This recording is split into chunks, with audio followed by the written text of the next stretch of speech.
क्या सच में किसी राज्य को 3 राजधानियाँ हो सकती हैं? अरे हाँ भाई, क्यों नहीं हो सकती?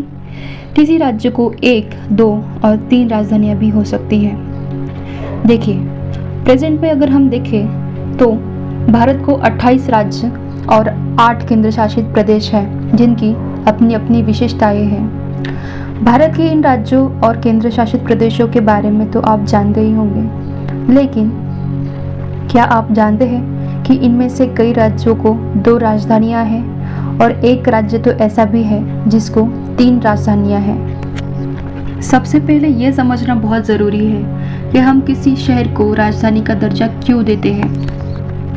देखिए, अब तक कभी ऐसा नहीं हुआ कि राज्य में सरकार एक शहर में, विधानसभा दूसरे शहर में ऐसा हो।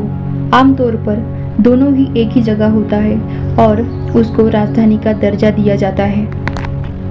लेकिन कर्नाटक में ऐसा नहीं है। कर्नाटक में विधानसभा बेंगलुरु के अलावा बेलगांव में भी है। हालांकि ऐसे कई राज्य हैं जिनकी हाई कोर्ट राजधानी से हटकर दूसरे शहर में है, जैसे कि मध्य प्रदेश। मध्य प्रदेश का हाई कोर्ट जबलपुर में है, जबकि मध्य प्रदेश की राजधानी तो भोपाल है। उत्तराखंड की राजधानी देहरादून है, लेकिन उसकी हाई कोर्ट नैनीताल है। और नैनीताल के बारे में तो आपने सुना ही होगा। ये बहुत ही प्रसिद्ध पर्यटक स्थल है, जहाँ देशों विदेशों से लाखों की संख्या में पर्यटन आता है। इसी तरह छत्तीसगढ़, केरल, राजस्थान और उत्तर प्रदेश की हाई कोर्ट भी राजधानी से हटकर दूसरे शहर में है। लेकिन अब जानते हैं कि भारत में 2 राजधानी वाले राज्य कौन से हैं। तो पहला है हिमाचल, जो भारत का बहुत ही सुंदर राज्य है।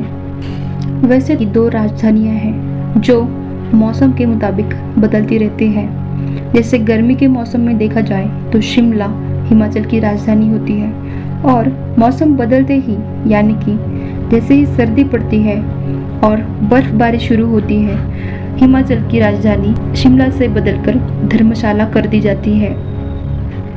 दूसरा है महाराष्ट्र, जिसकी 2 राजधानियां हैं।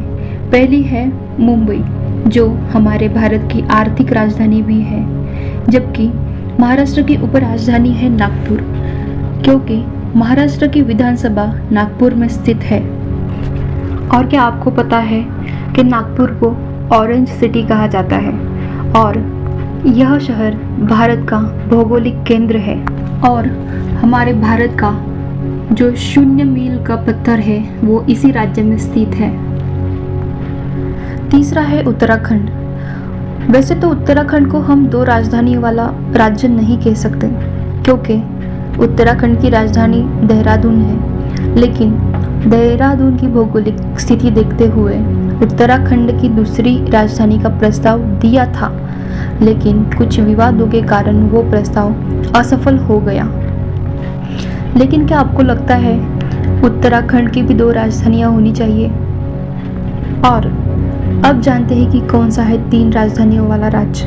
देखिए, मौजूदा समय में अगर हम आंध्र प्रदेश की राजधानी की बात करें तो आंध्र प्रदेश की 3 राजधानियां हैं, जिसमें विशाखापट्टनम, जहां आंध्र प्रदेश की कार्यपालिका है, यानी कि आंध्र प्रदेश की सरकार विशाखापट्टनम से ही काम करती है। आंध्र प्रदेश की दूसरी राजधानी है कुर्नूल, जहां इसका हाई कोर्ट स्थित है, और तीसरी राजधानी है अमरावती, जहां आंध्र प्रदेश की विधानसभा स्थित है। लेकिन क्या आप जानते हैं कि 2014 में जब आंध्र प्रदेश राज्य से तेलंगाना राज्य बना, तो आंध्र प्रदेश की राजधानी को लेकर दोनों राज्यों में काफ़ी विवाद हुआ था। विवाद का मुख्य कारण ही यही था कि हैदराबाद किसके भाग में जाएगा, क्योंकि दोनों राज्यों को ही एक राजधानी नहीं चाहिए थी। जिसके बाद यह निर्णय लिया गया कि अगले 10 वर्षों तक हैदराबाद की ही दोनों राज्यों की राजधानी रहेगी। उसके बाद आंध्र प्रदेश को एक नई राजधानी का चयन करना पड़ेगा। आंध्र प्रदेश की राजधानी को लेकर 2020 में आंध्र प्रदेश की विधानसभा ने राज्य के सभी क्षेत्रों के संपूर्ण विकास को मद्देनज़र रखते हुए एक कानून पेश किया। इस कानून के जरिए राज्य की राजधानी का विकेंद्रीकरण किया गया और इसी के कारण आंध्र प्रदेश को 3 राजधानियाँ हैं। अब आपने वीडियो एंड तक देख ही लिया है तो आपको पसंद भी आया होगा, तो लाइक ज़रूर करना, और अब लाइक भी कर लिया है तो सब्सक्राइब भी कर लो यार। चलो, थैंक्स फॉर वॉचिंग।